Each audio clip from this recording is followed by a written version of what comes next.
ماروك أخبار يومية. السلام عليكم ورحمة الله.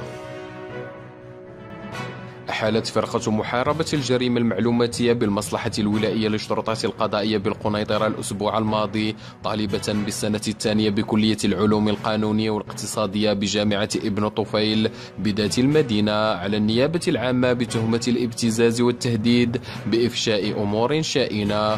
ووفقا لجريدة الصباح فقد اعتقلت الضابطة القضائية الطالبة البالغة من العمر 24 سنة بعد توصلها بشكاية عن طريق مكتب المحاماة والاستشارات القانونية نيابة عن إيران تفيد بسرقة معطياته الإلكترونية الخاصة واستدراجه عبر الشات وتصويره في أوضاع جنسية وابتزازه.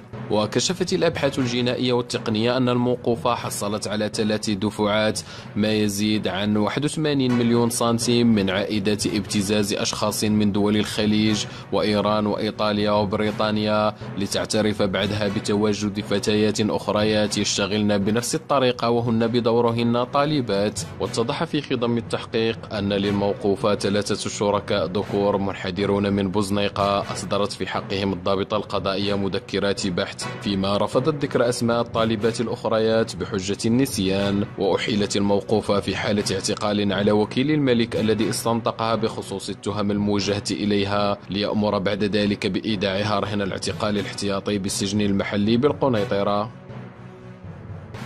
نشكركم على حسن المتابعة. قناة ماروك أخبار يومية.